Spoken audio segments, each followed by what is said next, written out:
কারো জন্য কেউ আটকায় না, কারো জন্য কেউ থেমে থাকে না, কারো জন্য কারো মৃত্যুতে পৃথিবী থামে না, কারো জন্মেও পৃথিবী আটকায় না, কোনো সমস্যা নাই। কিন্তু দোস্ত আমার, আমরা প্রত্যেকেই আলাদা আলাদা নিজ নিজ কবরে ফিরে যাব, এটা মনে রাখতে হবে। আলাদা আলাদা নিজ নিজ কবরে ফিরে যাব আমরা। কাজেই একাকী হতেই হবে, একদিন একাকী আল্লাহ তাআলার মুখোমুখি হইতে হবে। সেদিন টের পাবেন, সেদিন টের পাবেন। কোরআন শরীফে আছে, আলহাকুমুত তাকাসুর হাত্তা জুরতুমুল মাকাবির কাল্লা সাউফা তা'লামুন। আল্লাহ বলে, বান্দা দুনিয়ার নেশায় আখিরাত ভুলে গেলা তো মনে রেখো, একদিন কবরস্থানেই পৌঁছবা, আর সেদিন আমি আল্লাহ তোমাকে জানাবো আমার প্রতিটা নাফরমানির শাস্তি কি। আমি জানাবো বান্দা, আমি দেখাবো তোমারে, তুমি দেখবা বান্দা, আমি তোমাকে দেখাবো, আমি তোমাকে বুঝাবো। এজন্য দোস্ত, নওজোয়ান, প্রিয় সাথী, এটা মনে রাখো বাপ, আত্ম উপলব্ধি, আত্মপরিচয়, আত্মসম্মান, আত্মমর্যাদা অনেক বড় সম্পদ। এটা বুঝা যে আমি কে, আসলে আমি একজন মুসলমান, আমার বাবা মুসলমান, আমার মা মুসলমান, আমার বংশ মুসলমান, আমার গোটা মহল্লা মুসলমান, আমি ইমানদারের সন্তান, অথচ আমি এক ওয়াক্ত নামাজ পড়ল না, 365 দিনে, খোদার এক বছরে কোনোদিন ফজরের নামাজ পড়ল না। এটা মুসলমানের বাচ্চা, এটা মানুষের বাচ্চা, এইটা জানোয়ার না তো জানোয়ারটা কেন? এ জানোয়ার না তো জানোয়ার কে তাইলে? কে জানোয়ার তাইলে? এইটা অসভ্য না তো অসভ্যটা কে? এটা না তো কে অসভ্য? তাইলে আল্লাহ কাকে বলছে কুত্তার মতো? কাকে আল্লাহ বলছে ইনহুম ইল্লা কাল আনআম? আল্লাহ বলছে মনের ইচ্ছা মতো যে চলে তার পরিচয় আর কিছুই নয়, শুধুই জানোয়ার, আনআম, চতুষ্প জন্তু। কাকে বলছে বাবা? এই মানুষ রূপী এই জানোয়ারদেরকে বলছে, যাদের জিন্দেগিতে সেজদা নাই, আল্লাহ নাই, আখিরাত নাই। কে মা, কে বাবা, কি ধর্ম, কে বানাইছেন, কিচ্ছুর খবর নাই। মোবাইল, নারী, ছবি, অশ্লীল দৃশ্য, অসৎ বন্ধুদের আড্ডা, হাসি ঠাট্টা, সারা রাত মোবাইলে উলঙ্গ ছবি দেখতেছে, সকাল 9টা 10টা পর্যন্ত ঘুমায় আছে। আহা, হায় হায় হায়, এটা বুঝি কোনো জিন্দিগি হইল বাপ? মানুষের জিন্দিগি তো এরকম হওয়ার কথা না। এক চতুষ্প জন্তু, এক রাস্তার কুকুরও তো এতক্ষণ ঘুমায় থাকে না। এক চতুষ্প জন্তু, জানোয়ারও তো এমন হয় না। এই জন্য বাপ, এটা বোঝা উচিত। প্রিয় ভাই আমার, ছেলেরা আমার, কোনো একজনও যদি বুঝে থাকো তো তুমি মনে মনে হিসাব মিলাইও। তোমার বন্ধুর লগে না, তুমি একা হিসাব মিলাইবা। আসলে আমি কে? কে আমাকে বানাইলেন? কেন বানাইলেন? আমি কোত্থেকে আসলাম? তিনি আমার কাছে যা চাচ্ছেন আমি তা করছি কিনা? আমি যা করছি আমার আল্লাহ তা চাচ্ছে কিনা? প্রতিদিন নিয়মিত যে মানুষগুলো মৃত্যুবরণ করে তারা কোথায় যায়? কে তাদেরকে নিয়ে যায়? কেউ তো মরতে চায় না, কিন্তু কেউ তো থাকতেও পারে না। কোন অদৃশ্য মালিক তাদেরকে নিয়ে যাচ্ছে। বন্ধু, এতটুকু বিবেক যদি না খাটাও, বাবাদেরকেও বলি, আপনিও যদি না খাটান, আখিরাত যদি না মিলান, কেমনে কবরে যাইবেন বাপ? কেমনে যাইবেন? খাট পালং আর সোফা ফার্নিচার বানাইয়া হিসাব মিলাই এলেন, মানুষের দেখাইলেন খাট পালং সোফা, বিল্ডিং, দালান, টাইলস, জমি, গাড়ি। আহা বাবা, এগুলো কি মিলাইয়া গেলে? এগুলো তো আপনার আগেও পৃথিবীতে ছিল, আপনার পরেও থাকবে এটি পৃথিবীতে। কিন্তু আপনি কবরে কি নিয়ে যাচ্ছেন? আল্লাহ নবী সাল্লাল্লাহু আলাইহি ওয়াসাল্লাম বলছেন, ইয়াতবাউল মাইয়িতা সালাসাতুন, কোন মৃত ব্যক্তির সাথে, লাশের সাথে কবরস্থান পর্যন্ত 3 জিনিস যায়। আহলুহু ওয়া মালুহু ওয়া আমালুহু, তার পরিবারের সদস্যরা সাথে যায়, কিছু সম্পদ মাল, এই যে লাশের একটা খাটিয়া, আগরবাতি, একটা কাপড় ইত্যাদি ইত্যাদি, ছোটোখাটো কিছু ঠুনকো মাল সামান্য, এগুলোও সাথে যায়। আর ওয়া আমালুহু, তার সারা জিন্দিগির আমল কর্মকাণ্ড সেটাও তার সাথেই যায়। ফায়ারজিউ ইসনান ওয়া ইয়াবকা ওয়াহিদ, 2 জিনিস ফিরে আসে, এক তার বংশধর পরিবার মহল্লাবাসী ফিরে আসে, এবং ওই খাট কাপড়গুলোও ফিরে আসে। আর শুধুমাত্র তার আমল ভালো কিংবা মন্দ ওইটাই তার কবরের সাথে থেকে যায়। এই জন্য দোস্ত, আমরা আমাদের 1 সেকেন্ড, 1 ঘন্টা, 1 মিনিট, একটা নিঃশ্বাস যেটা একবার পড়ছে, এটা আর কোনো দিন আমরা হিসাবের বাহিরে আড়াল করতে পারবো না। কোরআনুল কারীমের মধ্যে আল্লাহ বলছেন, লা ইউগাদিরু সাগীরাতান ওয়ালা কাবীরাতান ইল্লা আহসাহা। এই ফেরেশতারা ডান কাঁধে বাম কাঁধের, ছোট থেকে ছোট, বড় থেকে বড়, জীবনের প্রতিটা স্পন্দন, প্রতিটা নিঃশ্বাস পর্যন্ত আল্লাহর কসম আমলনামার মধ্যে উঠায় রাখছে। 24 ঘন্টার 1টা মিনিট বাবা, ছেলেরা সবাইকে বলি, আমাকেও বলি, আড়াল করার কোনো সুযোগ নাই, কোনো সুযোগ নাই বন্ধু। কোনো রাত, কোনো দিন, কোনো ঘন্টা, কোনো মিনিট, সেকেন্ড আর কোনো দিন আমার আড়াল করবার সুযোগ নাই আল্লাহর কাছ থেকে। এই জন্য আমরা যদি এটা না বুঝি বাবা, অনেক নওজোয়ান, তোমরা চেহারা সুরত দেখলে বোঝা যায় বাপ, কতদিন হয় নামাজ পড়ো না। তোমার মালিকরে এমন ভুলা, কেমনে ভুললা?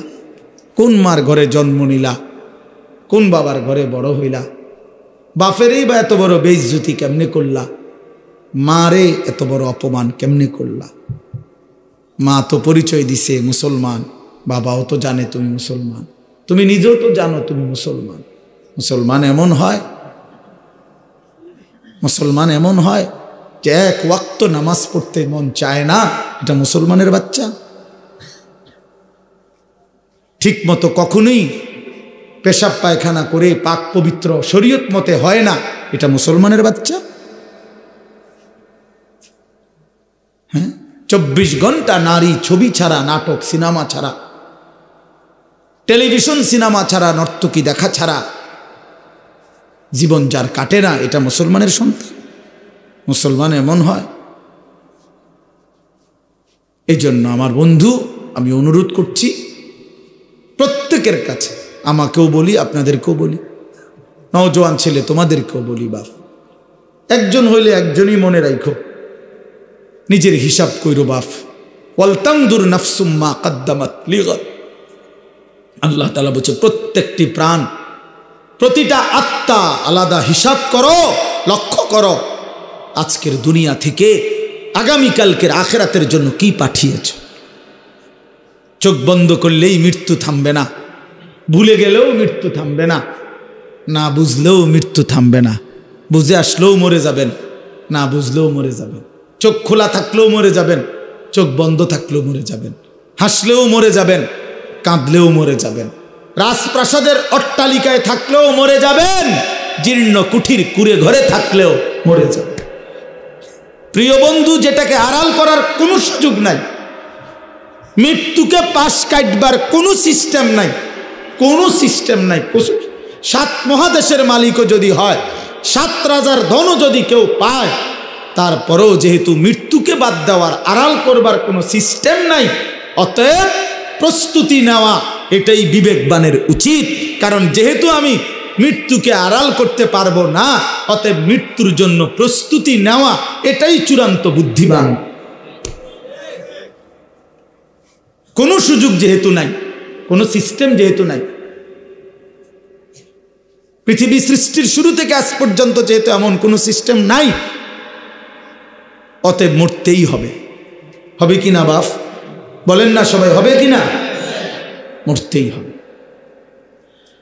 এজন্য আখিরাতের প্রস্তুতি নেওয়া, কবরের প্রস্তুতি নেওয়া, পরকালের ফিকির করা, এটাই মুমিনের জিন্দেগি। মুসলমান তাকেই বলে, মুসলমান তাকেই বলে। ওই দেখেন ওই অপদার্থ কি করে, কত বড় অসভ্য দেখছেন, আবার হাসে, বেয়াদব। এই বেয়াদব এমনই হয়, অসভ্য এমনই হয়। ওই যে বললাম শাহওয়াত, মনের চাহিদা, যে হুজুর তোমার বাপও যদি মানা করে, আমি তো কারো কথাই শুনি না, তুমি হুজুরের কথা শুনবো কিতাম, আমি তো জীবনে কারো কথাই শুনি না, আমার আবার হুজুর কি আর পাবলিক কি, আমি তো চলি আমার মতো করে। বুঝেন নাই? এই জিন্দেগি, এটাই জীবন। আপনি নিষেধ করবেন, শুনবে না, আমি তো আমার মতো চলি, আমার মতো চলি। আমি তো নিষেধ করছিলাম বাপ, আমি তো বলছি প্রথম যে আমি সুন্দর করে বললাম, বলছি কিনা? হ্যাঁ, অসংখ্য ছেলে পেলে বললাম না আজকে, বাবা তোমরা অগণিত ছেলে, তোমরা মনে করছো তোমরা অনেক সুখে আছো, কারণ মা বাবা পারিবারিক বন্ধন থেকে তোমরা মুক্ত। অর্থাৎ তোমাদের বাবা আর তোমাদেরকে ফেরাইবার জন্য সাহস করে না, তোমাদের মা আর তোমাদেরকে দিনদার বানাবার ফিকির ছেড়ে দিছে, মহল্লার বাসী ছেড়ে দিছে, তোমাদেরকে ছেড়ে দিছে। বাপ, তোমরা এখন বন্ধুদের আড্ডায় ঘন্টার পর ঘন্টা, বাকি টাইম একাকী যখন হও, সারা রাত মোবাইল। তার মানে তোমার কোনো মা নাই, বাবা নাই, অভিভাবক নাই, কেউ তোমারে রাগ দিবে, ডাক দিবে, কেউ তোমারে ফিরাবে। আপন ঘরে ঘুমায়, মা বাপ জীবিত, কিন্তু একটা দিন চোখের পানিও পড়ে না, বলেও না। আমার 365 দিনে আমার 16 বছরের ছেলেটা একদিনও ফজরের নামাজ পড়ে না। এত বড় জানোয়ার মুসলমানের ঘরে কেমনে ঘুমায় বেটা? এত বড় জানোয়ার কেমনে ঘুমায় মুসলমানের ঘরে? তার বাপ কোথায়, তার মা কোথায়? আহা, তার পরিবার এভাবে ভুলে গেল কেমনে? কিরে বাপ, তোমার উপরে খোদার কি পরিমাণ লানত পড়ছে, খোদার গজব পড়ছে বেটা। এই জন্য কেউ তোমারে আর ডাকে না। আহা, কেউ কিন্তু মনে করাই দেয় না যে রে বাপ, তোর জাহান্নাম দেখা যায়, তোর জাহান্নাম দেখা যায়। কেউ মনে করায় না ছেলে পেলেদেরকে, বুঝছো? কেউ মনে করায়। ওহো, সবাই তামসা দেখতেছে, চোখের সামনে আমাদের ছেলেরা নষ্ট হয়ে যাইতেছে, বখাটে হয়ে যাইতেছে, মসজিদে নামাজ চলতেছে, এক ওয়াক্ত নামাজ পড়ে না। কারো কোনো ফিকির নাই। তার বাবা কই, মা কই, দাদা কই, দাদি কই, তার নানা কই, নানি কই, চাচা কই, মামা কই, ফুফা কই, খালু কই, তার বড় ভাই কই, তার বড় বোন কই। কেউ কিচ্ছু বলে না। হেঁটে হেঁটের মতো হাসে, লাফায়, চুল রাখে তার ইচ্ছা মতো, প্যান্ট পরে তার ইচ্ছা মতো, দুপুরে খানা বিকালে খায়, বিকালের খানা রাইতে খায়, সারা রাত, রাতের 3টা বাজে দেখবেন মোবাইলে ছবি দেখতেছে, ভোরবেলা 9টা বাজে গেছে, ঘুম থেকে উঠতেছে না। এটা মুসলমানের জিন্দেগি, এটা মুমিনের জীবন, এটা বাবা মার সংসার, এটাই সার্থকতা জীবনের। বলে পৃথিবীর সর্বাধুনিক মজবুতি প্রযুক্তি দিয়েও যদি আপনি সোফা বানান, খাট বানান, কি লাভ হবে যদি স্ত্রী সন্তান নাফরমান হয়? হ্যাঁ, যদি ছেলে মেয়ে বেনামাজি হয়, মেয়েটা যদি বেপর্দা হয়, স্ত্রী যদি বেপর্দা হয়, কি ফায়দা? অর্জন কি জিন্দেগির অর্জন কি? এই জন্য আমি অনুরোধ করছি আপনাদের কাছে, দয়া করে ফিকির করেন, ফিকির করেন। ছেলেরা বাপ, নষ্ট হইও না বাপ। যদি অব্যাহত গুনাহ পাপ, একটা শেষ, এই প্রসঙ্গটা শেষ করতে চাই। একটা চূড়ান্ত কথা আপনারা বাবাদেরকেও বলি, একটা গুরুত্বপূর্ণ কথা মনে রাখবেন।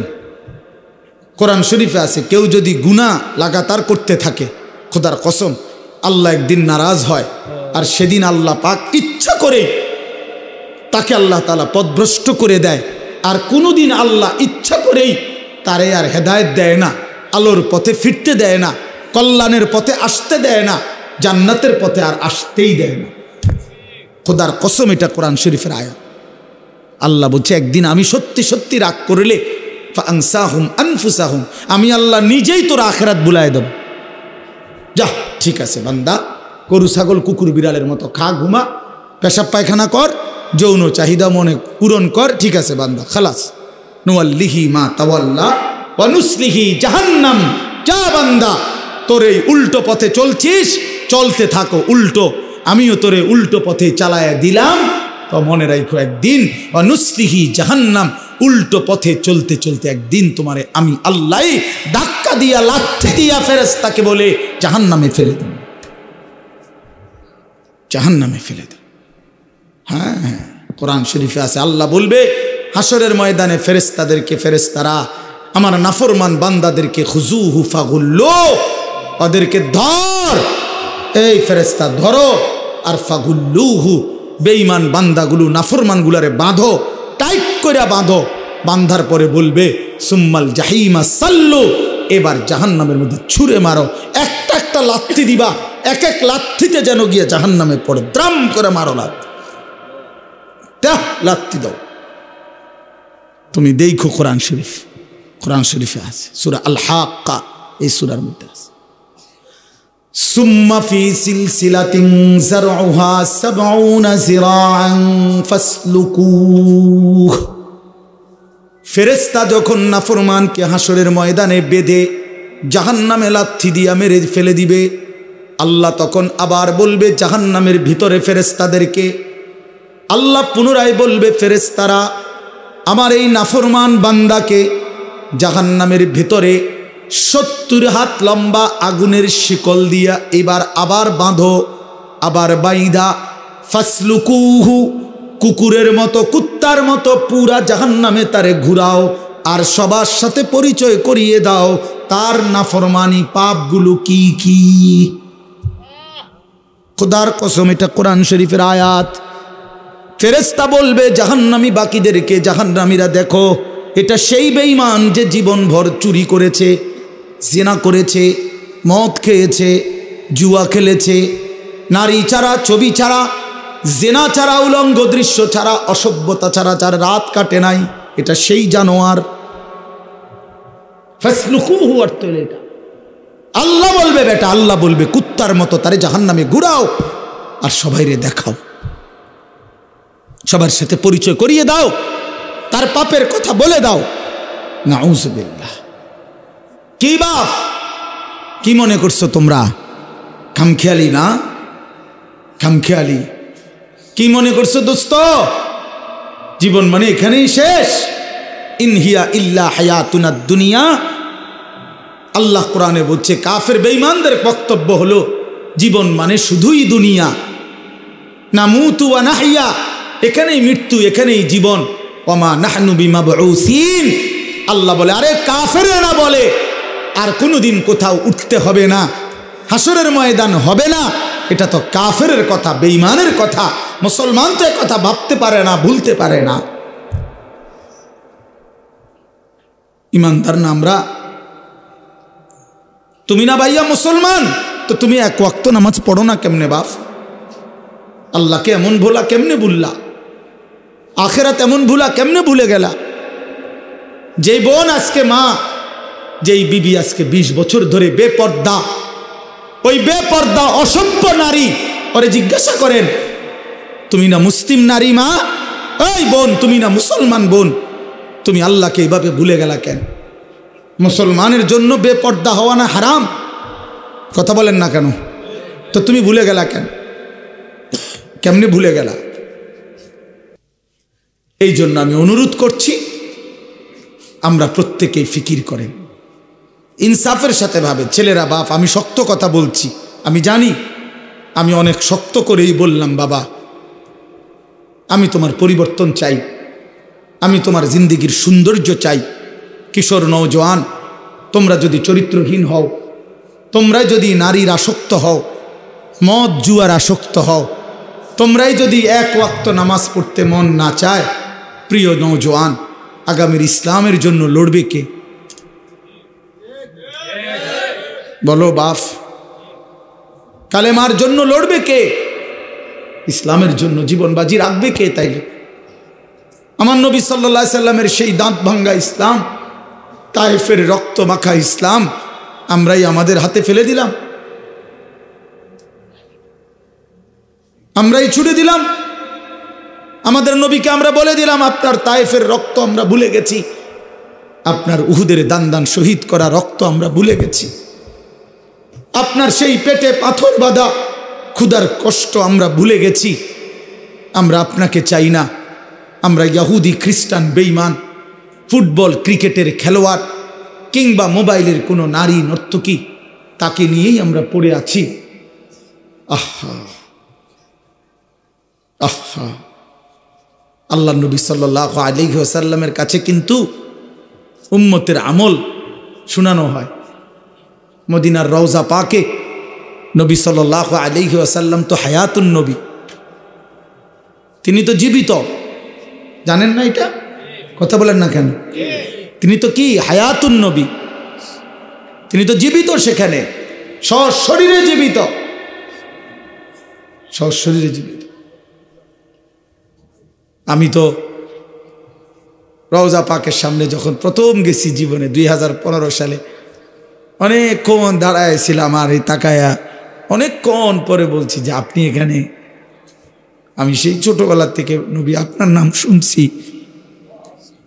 কত লক্ষবার আমি আপনার দুরূদ পড়েছি, আর আপনি এখানে?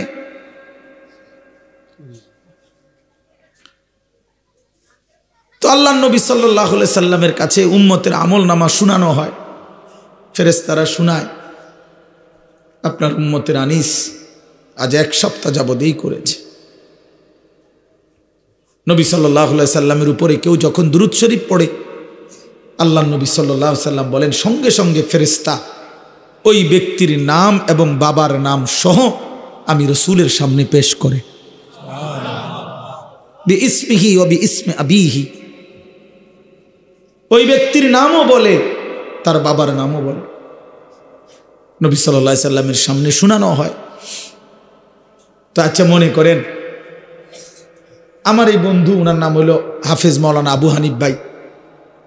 এখন কেউ মনে করেন আমার কাছে ওনার নাম খুব বলে আইসা আইসা, তো কোনো একদিন যদি 6 মাস পরেও 6 বছর পরেও উনি যদি আমার সামনে আইসা বলে যে হুজুর আমার নাম আবু হানিফ, তখন আমি কি বলবো? আরে আপনি না, আপনার কথা আমি কত শুনছি, অনেকেই আপনার কথা বলে, বারবার বলছে।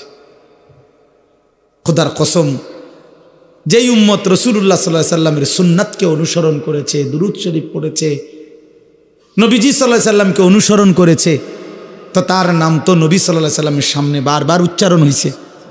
হাসরের ময়দানে সেই উম্মত গিয়ে যখন নিজের আমল নামা নিয়ে বলবে ইয়া রাসূলুল্লাহ আমি আনিসুর রহমান, আল্লাহ নবী বলেন ও আচ্ছা তুমি, তোমার নাম তো ফেরেশতারা আমার কাছে প্রায় বলতো, আমি অনেক শুনছি তোমার নাম, অনেক আমি তোমার নাম অনেক শুনছি, আমি তো শুনছি তোমার নাম, তুমি সেটা।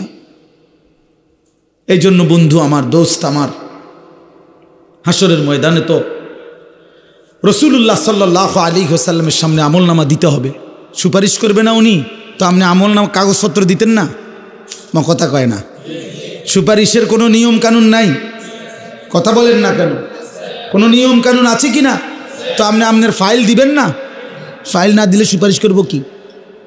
তা আপনি যখন নিজের আমল নামা দিবেন, আল্লাহ নবী সাল্লাল্লাহু আলাইহি সাল্লামের হাতে, আমার বাপ আমার নওজোয়ান নবী যখন চোখ বিলায় দেখবে 30 বছর সুদের লেনদেন, 30 বছর টানা মিথ্যাই বলেছে, 30 বছর ধরে প্রতিদিন গালিয়ে দিছে, 30 বছর ধরে তার স্ত্রী বেপর্দা, 30 বছর ধরে প্রতিদিন ঘরে রঙিন টেলিভিশনে নাচ গান সিনেমা নাটক নর্তকীর ছবি চলছে, 365 দিনের একটা বছরে কোনো দিন ফজরের নামাজ পড়ে নাই। এগুলো কি আমল নামার মধ্যে লেখা থাকবে না? কথা বলেন না কেন? আল্লাহর কসম নবীজি, আমরা উর্দু কিতাবে পড়ছি, নবী তখন এরকম আমল নামা উম্মতের দেখে খোদার কসম নবীজি হাসরের ময়দানে চোখের পানি ফেলে দিবে, কাঁদবে, আর আল্লাহর নবী বলবে উম্মত আমি সেই নবী, 23টা বছর যে আমি তোদের জন্য কেঁদেছিলাম, এশার নামাজের পরে দাঁড়াইছি, ফজরের আজান পর্যন্ত এক দাঁড়ানোতে চোখের পানি ফেলছি, আর তোদের জন্য আমি আল্লাহর কাছে গুনাহ মাফ চাইছি। আমার হাত্তা তাওয়াররামাত কাদামাহু, আম্মা জান আয়েশা বলে অসংখ্য রাত নবীজি কাঁদতে কাঁদতে দাঁড়িয়ে থাকতে থাকতে আমি আয়েশা দেখছি নবীজির দুইটা পা মোবারক ফুলে ফুলে গেছে। আমি এত কাঁদলাম, তাইলে উম্মত কার জন্য? আমার তায়েফের রক্তে সারা দেহ রক্তাক্ত হয়ে আমার পায়ের জুতা আর পা রক্তে জমাট বাইধা গেছে। আমার জুতা আমি খুলতে পারতেছিলাম না। আমি ক্ষুধার কষ্টে পেটে দুইটা পাথর বাঁধছিলাম। আমি উহুদের দান শহীদ করা রক্তে উহুদের জমিনে আমি পড়েছিলাম।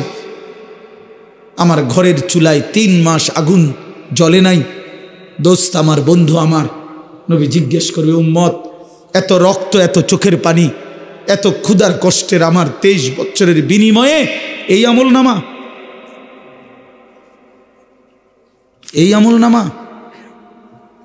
তুমি না আমার শ্রেষ্ঠ উম্মত, আমি না শ্রেষ্ঠ নবী? তো আমি এই আমল নামা নিয়ে কেমনে মালিকরে দেখাবো? আমি কেমনে দেখাবো যে আল্লাহ, আয়ে মাওলা, এটা আমি শ্রেষ্ঠ নবীর শ্রেষ্ঠ উম্মতের আমল নামা? এটা কিভাবে দেখাবো? এই জন্য আমরা এই কিতাবে পড়ছি উর্দুতে যে নবী তখন বলবে, উম্মত তুমি আমার এত বড় বেইজ্জতি কেমনে করলা? আজ হাসরের ময়দানে তুমি আমার উঁচা মাথা ছোট করে দিলা উম্মত। আমি তো এমনটা আশা করি নাই, আমি তো এমনটা আশা করি নাই। আমি তো 23টা বছর কোনোদিন ঠিক মতো খাই নাই, ঘুমাই নাই। আমি তো 23টা বছর দুয়ারে দুয়ারে ঘুরছি, কभी আরশ पर कभी फरश पर, कभी उनके दर कभी दर बदर, गमे आशिकी तेरा शुक्रिया मैं कहाँ कहाँ से गुजर गया। কই থেকে কই ছুটছি, কখনো হাটে, কখনো ঘাটে, কখনো মাঠে, কখনো বাজারে, কখনো একজনকে, কখনো 10 জনকে ধাক্কা দিছে। উটের পোঁছা নারী বুড়ি আমার পিঠে চাপায় দিছে। আবু লাহাব আমারে গামছা দিয়া ধরে টাইনা কাবা ঘরের সীমানার থেকে টেনে বের করে দিছে। আবু জাহেল আমারে ধাক্কা দিতে দিতে খানায় কাবার সীমানার থেকে বের করে দিছে। আমি এত অপমান সইলাম, এত বেইজ্জতি সইলাম, আমি এত পাথরের আঘাত সইলাম। বিনিময় উম্মত, তোদের কাছে আমার এই কলিজা ছেঁড়া রক্ত ভেজা দিন দিয়ে গেলাম, ইসলাম দিয়ে গেলাম, কোরআন দিয়ে গেলাম, সবকিছু এভাবে ছুঁড়ে ফেলে দিছ। আজ 30 বছরে যে নবীর কথা মনে পড়ে নাই, 60 বছর বয়স এখনো বিড়ি সিগারেট খান মিয়া, কেমনে নবীজির সামনে দাঁড়াইবেন? এই উম্মত, এই মুসলমান, আল্লাহরে সাক্ষী রেখে আজকে রাতে ঘুমাইবার আগে একবার ভাইবেন, একবার ভাইবেন, একবার। 60 বছর বয়সেও বিড়ি সিগারেট ছাড়তে পারেন নাই, 60 বছর বয়সেও গালি দেওয়া বন্ধ করতে পারেন নাই, 60 বছর বয়সেও চা দোকানে নাচ গান বেড়ি দেখার অভ্যাস ছাড়তে পারেন নাই, 60 বছর বয়সেও সুদের টাকা নিচ্ছেন, কিস্তিতে টাকা নিতেছেন। আরে হারামখোর, কেমনে নবীর সামনে দাঁড়াইবা? কেমনে দাঁড়াইবা বাপ? ওই চাচা,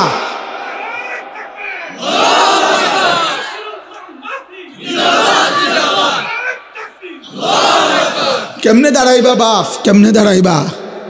চাচা কেমনে দাঁড়াইবেন? কি মনে করছেন সুপারিশ?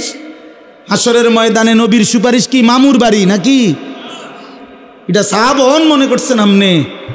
হ্যাঁ, আপনি কি ভাবছেন এটা? আপনি বিড়ি খাইতে খাইতে বেহেশতে যাবেন গা? হ্যাঁ, আপনি সুদ খাইতে খাইতে বেহেশতে যাবেন গা? আপনি কিস্তি উড়াইতে উড়াইতে বেহেশতে যাবেন গা? খামখেয়ালি মনে করছেন এটা? আখেরাত খামখেয়ালি?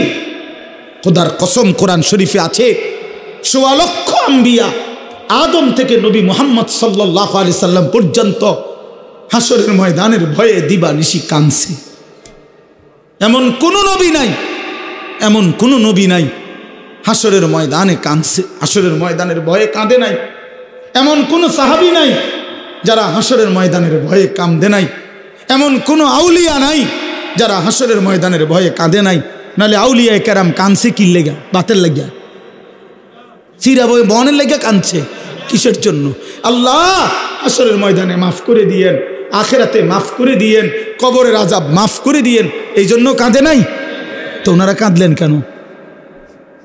ওনারা কাঁদলেন কেন? 24 ঘন্টা নেক আমল করার পরেও 5 ওয়াক্ত নামাজ পড়লেন, হালাল হারাম বাইসা চললেন, বউ বাচ্চারে পর্দা পুশিদায় রাখলেন। এত কিছুর পরেও সমস্ত আম্বিয়া কেন কাঁদলেন? সমস্ত সাহাবা কেন কাঁদলেন? সমস্ত আউলিয়ায় বুজুর্গানি দিন কেন কাঁদেন? কেন কাঁদেন আপনি বুঝেন না? হাসরের ময়দান খামখেয়ালি কথা বলেন না কেন? ওনারা কাঁদে আমল করার পরে, আর এবড়া সাদওয়ানে বইয়া বইয়া গপ মারে, এবড়া লম্বা লম্বা কথা কয় সাদওয়ানে, অমুকের ইমান নাই, তমুকের আকিদা বালা নাই, অমুকের। আরে বাপরে, সাদওয়ানে বইয়া বিড়ি খাইতে খাইতে কয় ভালো মানুষ তো নাই করতে না না চাচা, ভালো মানুষ থাকবো করতে। ভালো মানুষের শেষ ব্যক্তি তো আমনে, পৃথিবীর সর্বশেষ ভালো ব্যক্তি তো আমনে। এই যে বিড়ি খাই না কাকু, আমনেই শেষ ভালো। এই আমনে আরি যে বেটার কাছে বিড়ির গন্ধে কাছে যাওয়া যায় না, আমনে পৃথিবীর সর্বশেষ ভালো ব্যক্তি।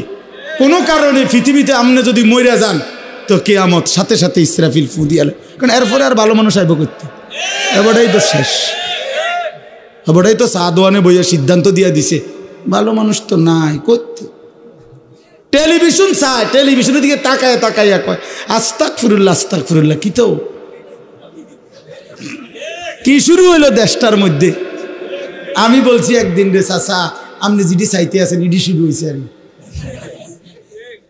কি শুরু হয়েছে মানে নাটক শুরু হয়েছে, সিনেমা শুরু হয়েছে, আর বেডির নাচ শুরু হয়েছে। আর কি তা এটা নিয়ে আস্তাগফিরুল্লাহ, টেলিভিশনের দিকে চাইয়া চাইয়া নিয়ে আস্তাগফিরুল্লাহ।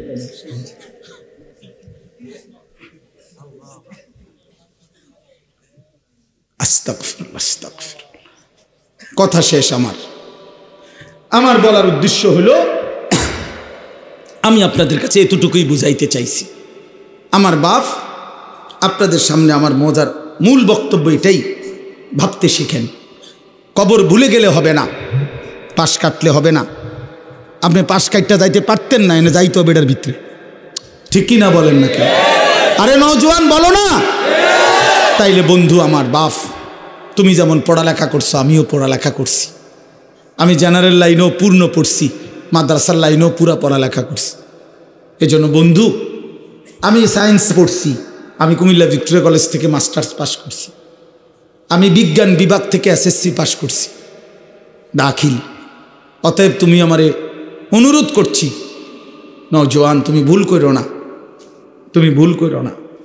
শুধু ভাত মাছের হিসাব মিলাইলে হতো না, শুধু একটা চাকরি, একটা ব্যবসা, একটা বিয়া, একটা বিল্ডিং, একটা বিদেশ, বন্ধু আমার একটা মোটরসাইকেল, এতটুকুর হিসাব মিলাইলে হবে না দোস্ত। আমরা মুসলমান, আমাদের আখেরাত আছে, আমাদের কবর আছে।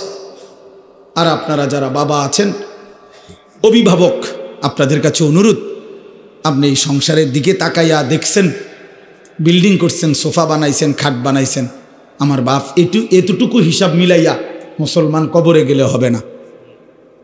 আমার জিফুতের লেগে খাট সংসারে সব করে দিয়ে আইছি। কি করে দিয়ে আসছে? এই সোফা টোফা এডি 20 বছর পরে দেখবেন আপনি আইলে কিচ্ছু নাই। 20 বছরের মাথাত কবর থেকে আইসা যদি দেখেন আমনের বানানো ফার্নিচার, একটা বদনাও, একটা লোডা ঘরের মধ্যে নাই, এটি সব ফালাই দিছে। এগুলো আর এখন চলে না। জিঙ্গাইলে কইব দাদা ঠিক আছে আপনি বানাইছেন যত্ন করে, কিন্তু ওই মডেল এগুলো এখন আর চলে না, এগুলো আমরা ফেলে দিছি আরও 5-7 বছর আগে। যদি আপনি আইবেন জানতাম কবর থেকে, তাহলে না ওই টাঙ্গায় রাখতাম। কথা বুঝছেন? আসলে কি ফেলে দিবে এগুলো, দুনিয়া ফেলে দেয়, আপনার সন্তানই ফেলে দিবে, আপনার নাতি নাতনি দুনিয়া ফেলে দিবে। অতএব আমাদের জিন্দিগি আখেরাত। আমাদের জিন্দিগি কি বলেন? মোমেনের জীবন আখেরাত, মোমেনের হায়াত আখেরাত, মোমেনের রাত আখেরাত, মোমেনের দিন আখেরাত, মোমেনের হাসি আখেরাত, মোমেনের কান্না আখেরাত, মোমেনের স্বপ্ন আখেরাত, মোমেনের কল্পনা আখেরাত, মোমেনের পরিকল্পনা আখেরাত। আখেরাত। অতএব এই আখেরাতের পরিকল্পনাকে সামনে রেখে আমরা আমাদের সামনে মাহে রমজান, এই মাহে রমজানকে সামনে রেখে আর মাত্র 20-21 দিন মাত্র আছে। এই মাহে রমজানকে সামনে রেখে আমি অনুরোধ করছি, দয়া করে প্রত্যেকে ইনশাআল্লাহ, নওজোয়ান ভাই তোমরাও, বাবা বয়স্ক বাবা আপনারাও, পর্দার আড়ালের মা বোন আপনারাও, হাত জোড় করে বলি, আমি আপনাদের ছেলে কারো, আমি আপনাদের কারো ভাই, আপনাদের কারো সন্তান, আপনাদের কারো নাতির বয়সী হতে পারি আমি আপনাদেরকে অনুরোধ করছি। আর ছেলেরা তোমরা আমার সন্তান, তোমরা আমার ভাই, আমারও তো 15 বছরের সন্তান আছে। অতএব যাদের বয়স 15-16 ধরে নাও তুমি আমার সন্তান। আর এর চাইতে বড় যারা, তুমি আমার ছোট ভাই, আমারও তো ছোট ভাই আছে। আমি চাই না আমার সন্তান নষ্ট হয়ে যাক, আমি চাই না আমার ছোট ভাই বরবাদ হয়ে যাক, আমি চাই না আমার বাপ চাচা দাদা জাহান্নামী হোক। এই আশা নিয়ে আমি অনুরোধ করলাম, মাহে রমজানকে সামনে রেখে চলেন গুনাহ ছেড়ে দেই। হিম্মত করি বাপ, ছেলেরা বলো না বাবা, একটা মজবুত সিদ্ধান্ত নিয়া নারী ছবি, অশ্লীলতা, মোবাইলের আসক্তি, নারীর আসক্তি, মদ জুয়া, নাচ গান বন্ধু ছেড়ে দাও। হিম্মত করো, তুমি পারবা ইনশাআল্লাহ, তুমি পারবা। বাবা চাচাদেরকে বলি, হারাম রোজগার ছেড়ে দেন, বিড়ি সিগারেটের অভ্যাস ছেড়ে দেন, চা দোকানের আড্ডা ছেড়ে দেন। মা বোনদেরকে অনুরোধ করি, বেপর্দার জিন্দিগি ছেড়ে দিয়ে সিদ্ধান্ত নেন, এবারের রমজান গুনাহমুক্ত রমজান। বলেন ইনশাআল্লাহ, এবারের রমজান বন্দিগিওয়ালা রমজান। আল্লাহ বলবে, বান্দা ঠিক আছে, যদি 30 দিন গুনাহ থেকে বাঁচতে পারো, 30 দিন যদি আমার বন্দিগিতে ইবাদতে লেগে থাকতে পারো, আল্লাহ বলে, বান্দা ওয়াদা দিলাম লাআল্লাকুম তাত্তাকুন, 30 দিনেই তোমারে 1 মাসে মুত্তাকি বানায়া ঈদের দিন জান্নাতের ফ্লাইটে উঠায় দেন। 1 মাসেই জান্নাতি, 1 মাস। একটা রমজান তুমি 30টা দিন গুণনা আমারে সময় দাও, 31 দিন লাগবে না বান্দা, ভাল লাগলে 29 দিনেই আমি রেজাল্ট দিলাম। 30 বা 29 বান্দা, কথা এক কথা, তুমি আমার হুকুম মানবা, আমি তোমারে মুত্তাকি বানিয়ে দেব, 30 দিনেই জান্নাতি বানায় দেব। এই জন্য মাহে রমজান জান্নাতের মাস, মাহে রমজান আখিরাতের মাস, মাহে রমজান নিজের জীবন সাজিয়ে তুলবার মাস। এই জন্য আমরা চেষ্টা করব তো ইনশাআল্লাহ। কিশোর নওজোয়ান, 5 ওয়াক্ত নামাজ পড়ো, চরিত্রহীনতা ছেড়ে দাও বাপ। আমি অনুরোধ করছি, তোমরা যারা নওজোয়ান, 30 বছরের নিচে তোমরা যারা নওজোয়ান, আমার শেষ অনুরোধ, তোমরা যারা 30 বছরের নিচে তোমাদের বয়স, তোমরা যদি হিম্মত করো, তোমরা যদি ফজরের নামাজ সহ 5 ওয়াক্ত নামাজ পড়ো, ইনশাআল্লাহ আমরা আশা করি আগামীর ইসলামের পতাকা তোমাদের হাতে উড়বে ইনশাআল্লাহ। সারা পৃথিবীতে কালেমার পতাকা উড়বে ইনশাআল্লাহ।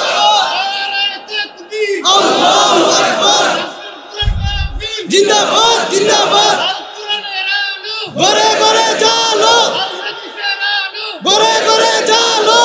মাশাআল্লাহ, সারা পৃথিবীতে যুবক মনে রাখো, সারা পৃথিবীতে মুমিনের বিজয়, সারা পৃথিবীতে মজলুমের বিজয়। বিজয় ইনশাআল্লাহ। দেখবা সময়ের ব্যবধান, ইসরায়েল যুদ্ধবিরতি দিয়ে পরাজয় স্বীকার করে যুদ্ধ বন্ধ রাখছে। 15 মাস লাগাতার যুদ্ধ করে, হত্যা করে, রক্তের বন্যা বইয়েও গাজা ফিলিস্তিনকে হারাইতে পারে নাই। ইসরায়েলের কুত্তারা হেরে গিয়ে যুদ্ধবিরতি দিয়ে কুত্তারা ইসরায়েলে ফিরে গেছে। অতএব এই অল্প সময়ের ব্যবধানে দেখবা ফিলিস্তিন এবং গাজাতে কালেমার পতাকা উঠছে ইনশাআল্লাহ। ইনশাআল্লাহ বললাম, ইনশাআল্লাহ। সিরিয়াতে কালেমার পতাকা উঠছে, আফগানিস্তানে কালেমার পতাকা উঠছে। ইনশাআল্লাহ আগামী দিনে তোমাদের হাতেও কালেমার পতাকা উড়বে। আল্লাহ তৌফিক দেন, কবুল করেন, আমিন। সুবহানাল্লাহি ওয়া বিহামদিহি।